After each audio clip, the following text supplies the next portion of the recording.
یہاں کرے ہوا وہاں پہنچے. جب اس بندے کی ہوا میں اتنی تاثیر ہے تو میرے رب میں کتنا کرم ہوگا.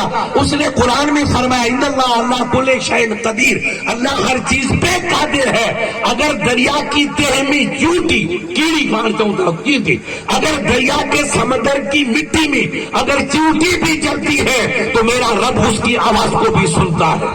تو اتنی طاقت کا مالک ہے, وہ ہماری فاتحہ کو, ہمارے درود کو, ہماری فاتحہ کو غوث تک نہیں پہنچا سکتا ہے. تو جناب کے پاس اس کو کوئی جواب نہیں.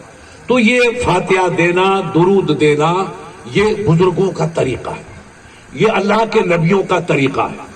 اس طریقے میں کبھی کمی نہیں ہونی چاہیے.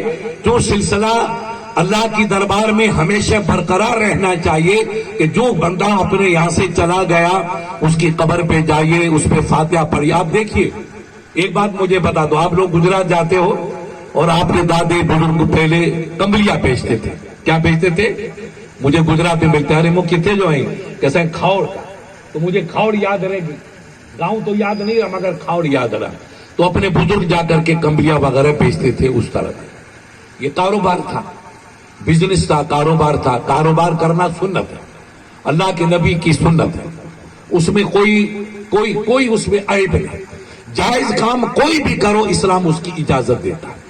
محنت کے جو کما کے کھاؤ, اللہ کے نبی نے کہا کہ من اغبرت یدہ حرمت علیہ نار, جس نے ہاتھوں سے کمائی کی. آپ کھیت میں کماتے ہو تو ہاتھ سے کماتے ہو, لکڑی کاٹتے ہو تو ہاتھ سے کاٹتے ہو, اناج کاٹتے ہو تو ہاتھ سے کاٹتے ہو, لکڑیاں جمع کرتے ہو تو بھی ہاتھ سے کرتے ہو. یہ کمائی ہاتھ کی ہے. اور آپ گجرات جائیں گے تو سر پہ بوجھ اٹھاتے ہیں, تو یہ بھی بدن کا ہے. تو ہاتھ سے جو کمائی کرتا ہے وہ اللہ کو پسند ہے. رسول اللہ نے فرمایا کہ جس نے ہاتھوں سے کمائی کی اور ان ہاتھوں پہ مٹی لگ گئی, زور سے بولو کیا لگ گئی؟ مٹی لگے گی کہ ریشم لگے گا؟ ریشم لگے گا, مٹی لگے گی. اللہ کے جن ہاتھوں پہ کمائی کی اور مٹی لگ گئی اس پہ دوزخ کی آگ حرام.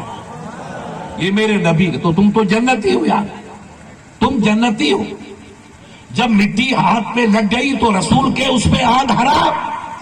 تو ہماری نماز, ہمارا سجدہ اپنی جگہ پہ ہے. آپ نماز پڑھو اور کھیتی کرو, واپار کرو, بزنس کرو, یہ رسول کی سنت ہے. آپ کو معلوم ہے یہ کھیتی سب سے پہلے کس نے کی تھی؟ میں بتاؤں آپ کو, ان لوگوں سے پوچھو بد نصیبوں سے. انہیں کہو کہ یہ کھیتی کرنا ہماری سنت نہیں ہے, حاجی ستار کی نہیں, حاجی غفار کی نہیں, حاجی رحیم کی نہیں. یہ کھیتی کرنا ہمارے باپ آدم کی سنت ہے. سب سے پہلے جس نے کھیتی کی ہے وہ حضرت آدم علیہ السلام, دنیا کے باپ. کس کے باپ؟ تمام انسانوں کے باپ. آدم علیہ السلام جب دنیا میں تشریف لائے تو قدرت نے یہ بیل, جس کو ادھر والی ہماری کمپنی پہ, یہ بیل ہمارا ہے, گائے ہماری ہے, کسی ایک برادری کی نہیں ہے. اللہ نے جنت سے بیل بھیجا اور یہ حل بھی جنتی ہے. کہا میرے نبی جبرائیل سے کہا کہ تو کر کے بتا, تو فرشتے نے حل چلا کے بتایا. تو حل چلانا تمہاری سنت نہیں ہے, جبرائیل کی سنت ہے. کھیتی کرنا آپ کی ہماری سنت نہیں ہے, جبرائیل کی سنت ہے.